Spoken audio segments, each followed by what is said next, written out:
Pemirsa, perdagangan saham di Bursa Efek Indonesia hari ini dibuka melemah, didukung sejumlah sentimen dari global ataupun dari dalam negeri. Untuk informasi selengkapnya, kami sudah terhubung dengan jurnalis Metro TV Ardan Anugrah yang melaporkan langsung dari Bursa Efek Indonesia di Jakarta.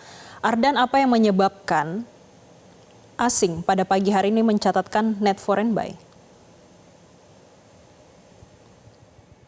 Ya Jessica, tentunya ada sejumlah sentimen yang turut mempengaruhi asing ini melakukan net foreign buy. Tentunya tidak lepas dari dua sentimen utama, yakni adanya ketegangan geopolitik di Timur Tengah dan juga rilis MSCI terhadap pasar saham Indonesia yang diumumkan pada Senin malam kemarin. Dan memang indeks harga saham gabungan hari ini juga kembali dibuka melemah, Jessica. Tadi pada pukul 9 IHSG dibuka di level 7.528 dan saat sesi-sesi pertama perdagangan memang sempat bergerak di zona merah, namun akhirnya kembali berhasil rebound bergerak di zona hijau. Dan memang kalau dari sejumlah analis pasar saham juga memprediksikan bahwa hari ini IHSG cenderung masih akan melanjutkan tren pelemahannya karena dua sentimen utama tadi. Dan untuk mengetahui bagaimana pergerakan IHSG saat ini, kita akan coba pantau langsung, Jessica, melalui papan Bursa Efek Indonesia yang ada di belakang saya saat ini, di mana sekitar 42 menit perdagangan berlangsung. Saat ini IHSG berhasil rebound, bergerak di zona hijau, berada di level 7.560 atau menguat sekitar 0,01%, dan saat ini kembali bergerak melemah karena memang terjadi fluktuasi yang kian terjadi. Dan hingga saat ini setidaknya sudah ada nilai transaksinya sebesar 4 triliun rupiah dan ada sebanyak 11,4 miliar lembar saham yang diperdagangkan serta ada sebanyak 730 ribu nilai transaksi yang sudah terjadi. Dan bisa kami laporkan juga, Jessica, hingga saat ini setidaknya ada sebanyak 357 emiten saham yang menguat, sementara itu ada sebanyak 219 emiten saham yang melemah dan ada sebanyak 170 emiten saham yang stagnan. Dan kalau kami bisa mengutip pernyataan dari analis pasar saham Herdi Tiawicaksana, memang hari ini IHSG diprediksi masih akan bergerak melemah karena masih berada di fase akhir koreksi jangka pendek, sehingga pergerakannya ini masih rawan dan masih ada peluang untuk menguat secara terbatas. Kalau dari Herdi sendiri ini memprediksi pergerakan supportnya berada di 7.488 sampai 7.351.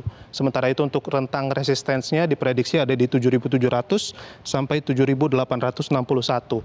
Sentimennya kembali datang dari Timur Tengah, di mana dinamika yang terjadi ini terus berfluktuasi cukup tinggi, ketidakpastian juga masih tinggi, sehingga inilah yang menyebabkan aksi net foreign buy dilakukan oleh sejumlah investor asing dan juga pelemahan terhadap IHSG.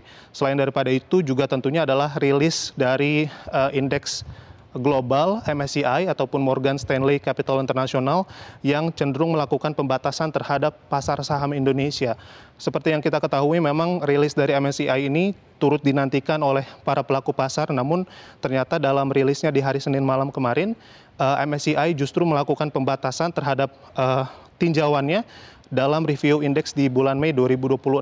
Dan beberapa poin yang tercatat juga di sini bisa kami laporkan, diantaranya seperti MSCI ini akhirnya mengeluarkan dua emiten saham yang termasuk ke dalam high shareholding concentration, yakni diantaranya adalah untuk emiten Brand dan juga DSSA. Sementara itu kalau kami perhatikan di hari kemarin pergerakan untuk kedua emiten saham ini berada di rentang 7-14%. Jessica. Ya, Ardan, kalau dengan investor kondisi wait and see, bagaimana terhadap nilai tukar rupiah pada pagi hari ini? Apakah rapat Dewan Gubernur Bank Indonesia juga turut mempengaruhi pergerakan nilai tukar rupiah? Ya Jessica, tentunya rapat Dewan Gubernur Bank Indonesia yang akan dilaksanakan pada siang hari nanti, di mana rapatnya juga sudah dimulai sejak hari kemarin dan akan diputuskan pada hari ini, tentunya akan mempengaruhi dari pertukaran nilai tukar rupiah dan juga masih dinantikan oleh para pelaku pasar. Di mana ini prediksinya Bank Indonesia masih akan mempertahankan suku bunganya di 4,75%. Hal ini untuk bisa mempertahankan nilai tukar rupiah terhadap dolar Amerika Serikat dan juga untuk mengendalikan inflasi terhadap nilai dolar yang juga kian kuat begitu. Sehingga ini untuk mempertahankan nilai tukar rupiah agar tetap bisa bersaing dan bisa bertahan, memang prediksinya sejumlah ekonom dan juga para pelaku pasar memprediksi akan tetap dipertahankan di 4,75%. Jessica. Baik, terima kasih Ardan atas laporan Anda langsung dari Bursa Efek Indonesia di Jakarta. Jelajahi cara baru mendapatkan informasi. Download Metro TV Extend sekarang.